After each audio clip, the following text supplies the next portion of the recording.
Rewatch the fucking videos. That was a mistake.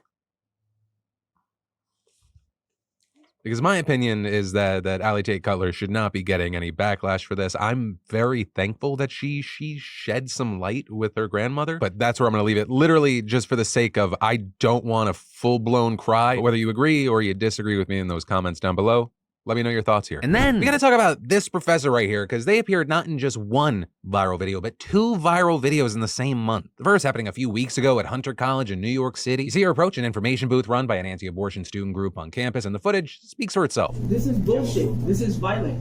You're triggering my students.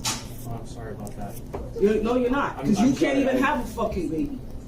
So you don't even know what that is. You don't even know what this is. Get this shit the fuck out of here, yo. This shit.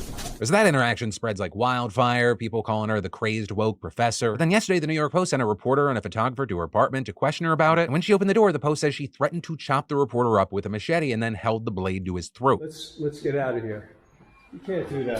Though it also did not end there, because she came back and chased them out of the building with the machete, yelling at them to get the fuck out, even chasing these guys in a circle around their car. And then she allegedly kicked the reporter in the shins as he tried to climb inside before she finally went back into the building. And then, do you or someone you know watch trash TV, or more specifically, trash reality TV? So arguably, I don't even need to say trash there, I'm getting redundant. But I ask because there's more and more talk happening around the human cost around reality TV. And not just among the people that consume it, but even the producers of a show called Vanderpump Rules are saying that the show's exploding everywhere amid a cheating scandal that happened among the cast. And for those unfamiliar, I'm about to burn a few of your brain cells, so prepare yourself. Vanderpump Rules is a reality TV show that follows this friend group in Los Angeles. But really for this, you only need to know 3 people: Tom, Ariana, and Raquel. Because Tom and Ariana, they've been dating for nearly a decade. They bought a house together. They were in it for the long haul. But earlier this year, as season 10 of the show was airing, reports broke that Tom had actually been having a months-long affair with Raquel, one of Ariana's closest friends. And this news broke off a part of the fucking internet. It caused a massive uproar, tons of people furious at Tom and Raquel. And it wasn't just like some online reaction. You had people sharing like them going to a place where he owns part of it, yelling, "Fuck Tom." And that's just one example, right? We saw numerous of like the internet bleeding into real life. And in last week's finale episode, everyone got to see Ariana as she discovers the affair and confronts Tom about it. And while the situation has seemingly been a disaster, at least emotionally, for everyone involved, it's been absolutely fantastic news for the show, at least if you're talking about numbers, right? The viewership went huge, even reaching series high ratings last week during the finale episode. And now that that highly anticipated episode is aired, Ariana's on this massive press tour about the situation, speaking to outlets like the New York Times, the Today Show, clips of her on the Call Her Daddy podcast with Alex Cooper doing some numbers. Bring me to the moment where you come across realizing he's cheated on you with Raquel.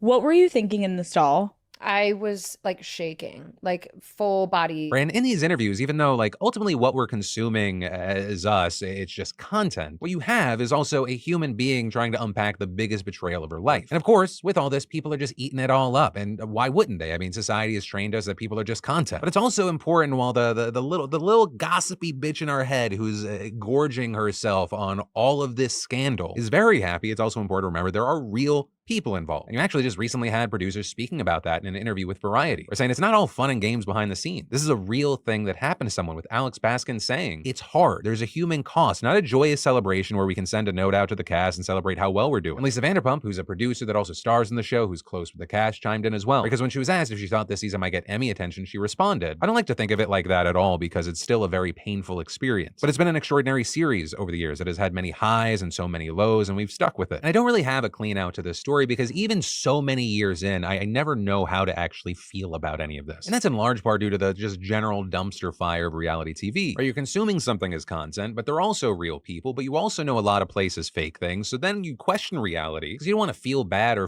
have like an emotional connection to someone if it turns out, oh, they were actually lying to you, they were just doing like a script bit. And so it's safer to just treat someone or see them as a character rather than a real person, especially because we're already so deep into reality TV. Right? When you think back to early reality TV, most of those people didn't know what the fuck they were doing. There was no, as gamers or strategists might talk about, there was no meta, or there was no template or archetype that you could mimic. And now when I come across reality TV shows, I'm like, I don't even buy it. Whatever the plot is, I don't buy it. Whatever the concept of the show is, I don't buy it. I automatically just think I'm watching a bunch of influencers that are like, how can I use this to be able to shill products on Instagram? And so that's a big part why I try to talk about this in a conversational manner rather than trying to villainize anybody, right? Because the situation, the industry, it provides a very justified reason to close oneself off from being vulnerable to having a feeling or a connection to someone. Though connections people have, because the parasocial relationships that have resulted from this show, but also many others, wild. But even that connects to people being seen as characters, right? How many people are on the fuck you Tom train because he represents someone that fucked you over? And this gets to be that safe public flogging of a person that represents a person that hurt you. But hopefully something of what I was just vomiting made sense to you or connected to you, because once again, this is not an argument. This is more of a conversation I want to have on this topic. And then, do you ever feel like dads get the shaft when it comes to Father's Day gifts? Are we still giving out ties and socks? Well, thanks to the fantastic and longtime partner of today's show, Ridge, I've got you covered. Y'all, Ridge has redesigned the wallet. With over 30 colors and styles to choose from, its sleek design expands to hold up to 12 cards, has room for cash while remaining as slim as possible, and it is RFID blocking, all with a lifetime guarantee. And for those that tend to lose their wallets, Ridge has the option of AirTag, so it's not lost for long. They also have tons of reliable products, like their durable key case that holds up to 6 keys, right? No more jingle with this guy, as well as cool knives, backpacks, seriously, so many things. You gotta check them out. With over 3 million customers, 50,000 plus 5-star reviews, the Ridge team is so confident that you're going to love it. They're gonna let you test drive it for 99 days. You don't love it, you just send it back for a full refund. So from this dad to you, go find the best Father's Day gift right now using my link, ridge.com/DeFranco, and save up to 40% through June 15th. That's ridge.com/DeFranco. And then the world of streamers right now is getting so frustrating, with some things affecting your bank account, some just being annoying. Like one of the biggest shifts dropping yesterday with Netflix officially cracking down on password sharing in the States, releasing a statement saying a Netflix account is for use by one household. And with that, sending an email out to subscribers warning them of the change, telling them to see what devices are logged into their account, to sign out of the ones that shouldn't have access. Also giving instruction on options regarding out-of-household users. And there are 2 choices. 1, transfer a person's profile so they can make their own Netflix account. Or 2, pay an out-of-household member fee on your account, which costs $8 per month. Though notably, the price can add up really fast. Or if you're on Netflix Standard, you add 1 person, that ends up being $23.50 per month. Or if you have Premium and you add 2 people, that's $36 a month. Which I will say, with those prices, I have to feel like Netflix is counting on other streamers to follow them, right? Because we're talking about numbers that are way more than other streaming services now, and the others don't have strict password sharing rules, at least yet. Or think of it along the lines of Twitter deciding, hey, you can get verified for $8 a month. No one else was out there doing that, but then all of a sudden, because the door was open, we started hearing murmurings, oh, Instagram's gonna do this. But, with this new Netflix announcement, you had people saying, hey, I'm gonna cancel my subscription, arguing they're about to find out how their near monopoly on streaming was only held up by everyone just having Netflix, and how that will dry the fuck up as people cancel when they can't share with friends and family. But also in positive